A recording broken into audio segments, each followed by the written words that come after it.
Bonjour à tous, bienvenue dans cette nouvelle vidéo. Donc, comme vous l'avez vu dans le titre, aujourd'hui on va parler d'aiguisage.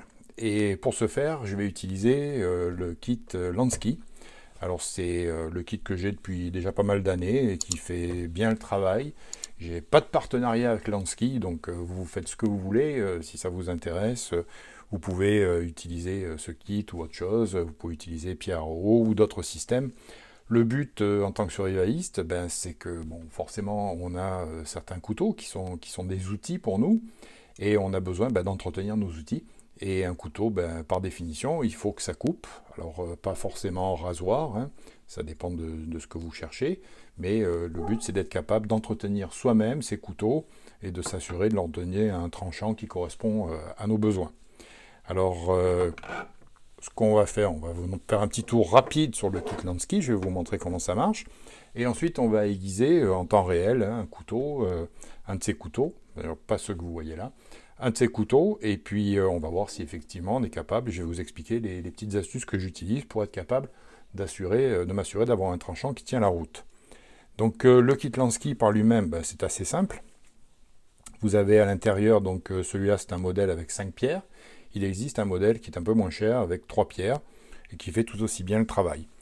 Alors pour aiguiser, aujourd'hui on va prendre celui-là, c'est pas forcément le plus beau, c'est un couteau que j'utilise très régulièrement, qui sert plus au bricolage, couteau de fond de poche, pas mal pratique, avec un petit poinçon ici, et puis l'outil indispensable, tout français qui se respecte, le petit ouvre-bouteille, le tire-bouchon ici.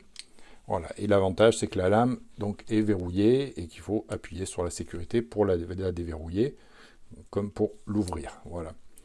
Il y avait même à une époque lointaine, vous voyez qu'il n'est pas tout neuf, il y avait même une boussole, mais la boussole ça fait longtemps qu'elle ne sait plus où se trouve le nord.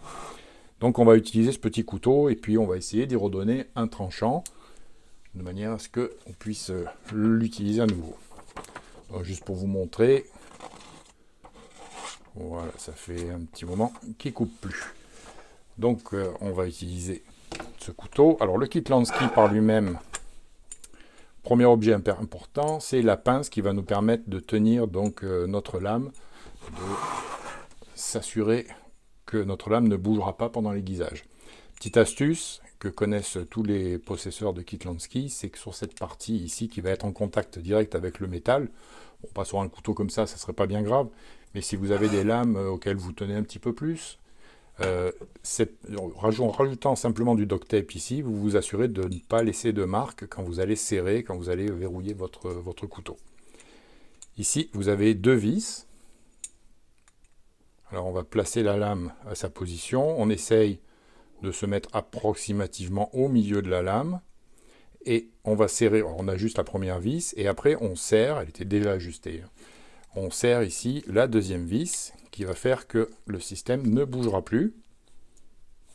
Pas la peine de serrer comme un malade, mais suffisamment. Voilà, on essaye de se mettre perpendiculaire, le tranchant perpendiculaire à l'outil, et là on verrouille, voilà. Donc à partir de là, votre lame est déjà prête à travailler. Important, essayez d'avoir les deux pinces, les deux parties de la pince qui soient parallèles, de manière à ce que ça appuie correctement au bout sur la lame. Sur cet appareil de maintien, vous avez ici des encoches. Alors c'est là où ça va être très pratique avec le kit Lansky, c'est que ces encoches, elles matérialisent l'angle que vous allez donner à votre lame. Alors j'espère qu'on peut le voir, on a du 17, du 20, du 25 et du 30. Donc 17 degrés, 20 degrés, 25 degrés, 30 degrés. Je vais vous montrer maintenant comment ça fonctionne pour la suite. Alors étant donné que cette lame, elle était quand même pas mal travaillée, et que là c'est juste le tranchant qui est à refaire, je ne vais pas y passer les 5 pierres différentes. On va attaquer directement, je pense, avec cette pierre-là, la numéro 3, donc qui a déjà un grain de 280. Et là, on va utiliser les tiges qui sont ici, qui sont fournies avec le kit. Alors vous allez voir, c'est tout simple. J'ai décidé de ne pas faire de coupure à la vidéo, elle sera peut-être un petit peu longue à cause de ça, mais je vais vous montrer en temps réel ce qu'il faut envisager pour être capable donc de redonner son tranchant à sa lame. Petite astuce, quand vous mettez la tige donc à l'intérieur, avant de serrer, assurez-vous que la tige soit au même niveau que la pierre. Donc voilà, en le posant sur la table, je suis sûr que c'est au même niveau. Et à partir de là, on peut serrer.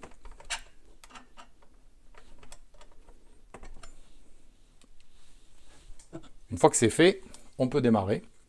Donc pour les différents angles, c'est relativement simple. Oubliez, chacun fait un peu ce qu'il veut, mais personnellement j'oublie le 17 degrés, qui est à mon avis pour les couteaux de cuisine, les couteaux qui, dès qu'ils rencontrent quelque chose de dur, vont perdre leur fil. On a le 20 et le 25 qui sont les deux trous, les angles que je préfère, et le 30 qui est peut-être un petit peu trop, pas assez marqué. Et là moi je préfère tous mes couteaux, je les tiens aux alentours de 25 degrés.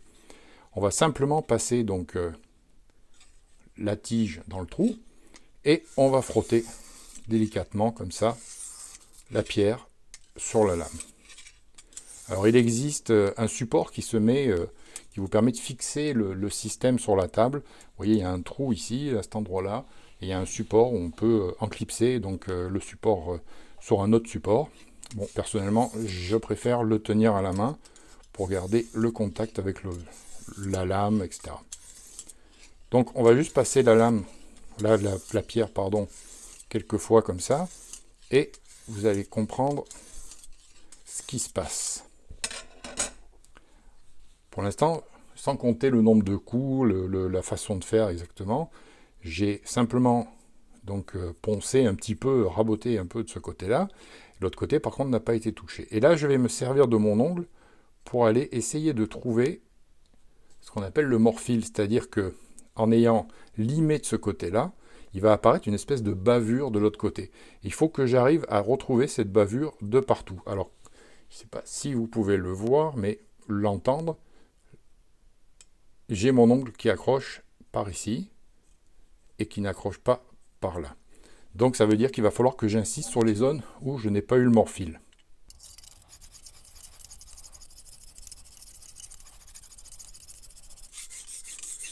Vous voyez, c'est pas très compliqué. On vérifie.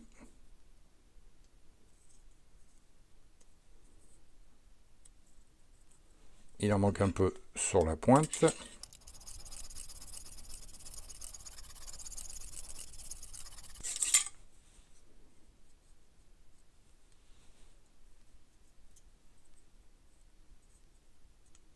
Voilà, là je le sens de partout. À ce moment-là, je retourne mon appareil. Pareil, 25 degrés, puisque c'est l'angle que j'ai choisi. Et maintenant, je vais faire disparaître ce morphile, qui était donc de ce côté-là. Je vais le faire disparaître, et il devrait réapparaître de l'autre côté de la lame. Du moins, c'est l'objectif recherché.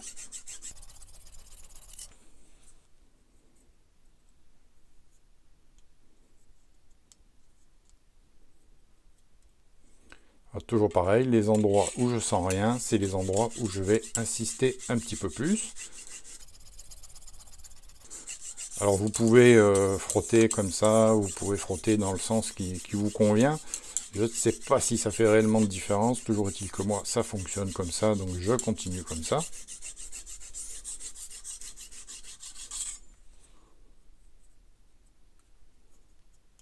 Et voilà, là j'ai le morphile donc de partout.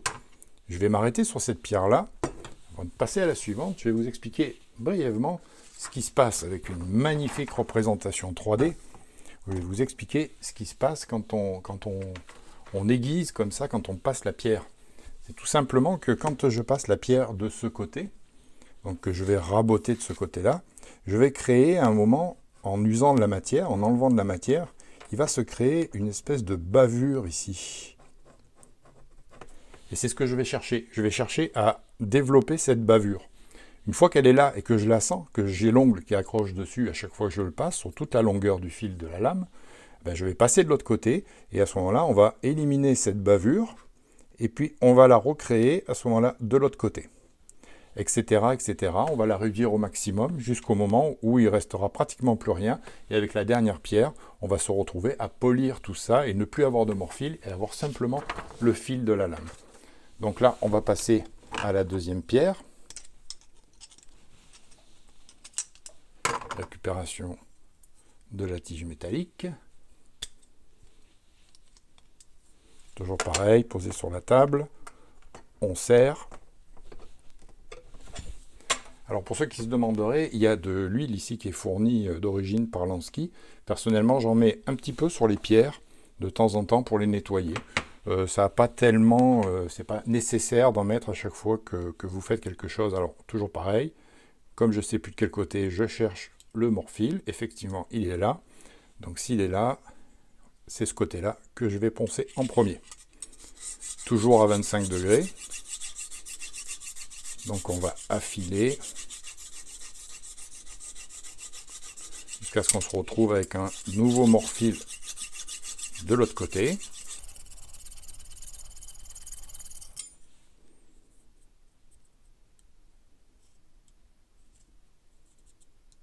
Il est déjà présent de l'autre côté.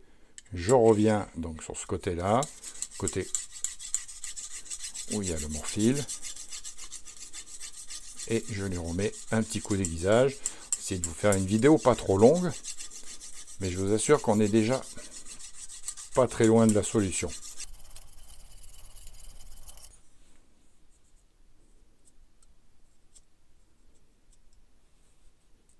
Voilà, on sent un petit morphile qui forcément a diminué. Toujours l'ongle qui accroche. Forcer un peu par ici.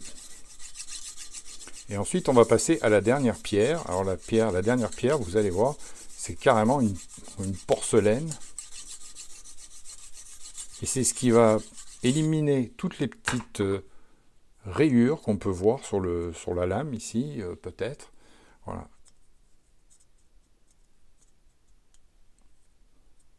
Exactement. Morphile de partout, qui est donc de l'autre côté. On va tourner au moment où on va recommencer. Donc maintenant, on va passer à la dernière pierre, comme je vous l'ai dit, qui est une pierre pratiquement une porcelaine, un peu sale, mais c'est une porcelaine, comme une porcelaine. Et là, on a un grain de 1000. Toujours même opération. À plat. On serre. Et à partir de là, on va pouvoir poncer. Alors, le morphile, il est en dessous. Je tourne. Toujours 25 degrés. Et là, on y va. Et là, on va polir vraiment le tranchant de la lame. C'est-à-dire qu'il va devenir brillant. Et par la même occasion, on va éliminer complètement le morphile et se retrouver normalement avec une lame qui devrait retrouver un semblant de tranchant.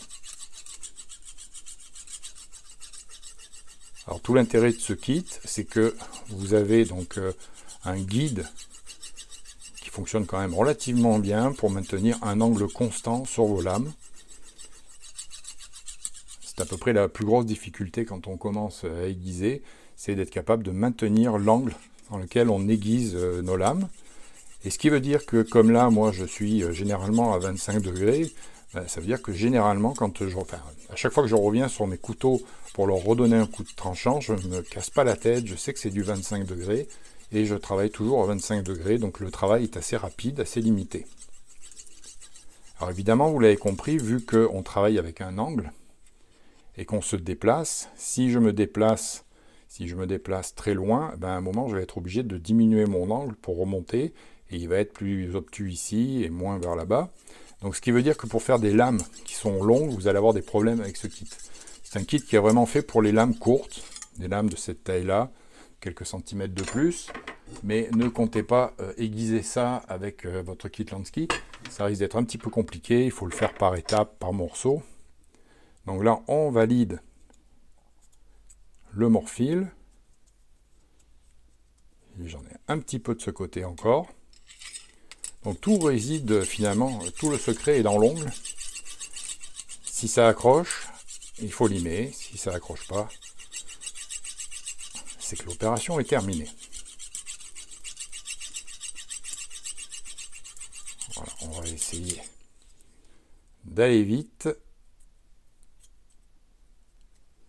Alors, en prenant le temps, on aurait pu faire un petit peu mieux, mais je crois que c'est déjà pas mal. On aura retrouvé un semblant de tranchant.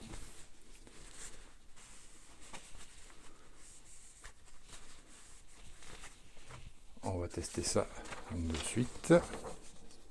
Voir ce que ça donne. Voilà. Et effectivement,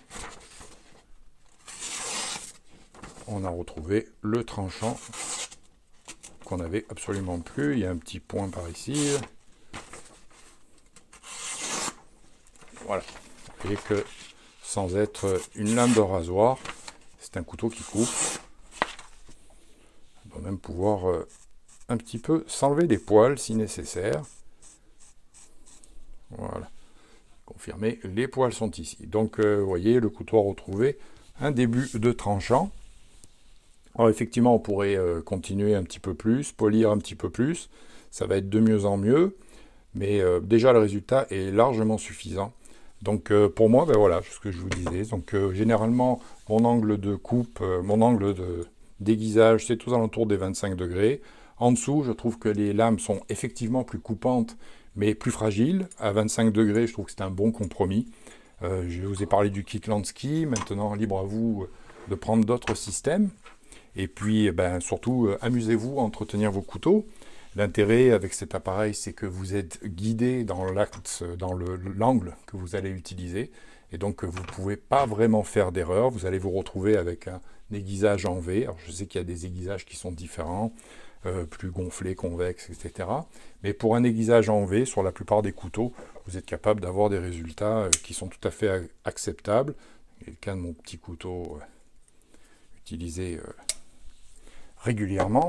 Voilà, donc c'est pas plus long que ça, ben, c'était quand même long, je vois que la vidéo fait quand même 17 minutes, mais au moins vous l'avez vu en temps réel, on vient d'avoir un petit couteau qui vient de retrouver son tranchant, on peut qualifier pratiquement de rasoir, avec le kit Lansky facilement, sans être un pro, sans être un professionnel. Donc merci à tous, merci d'avoir regardé la vidéo, ben, toujours pareil, abonnez-vous si ça vous a intéressé, un petit pouce bleu.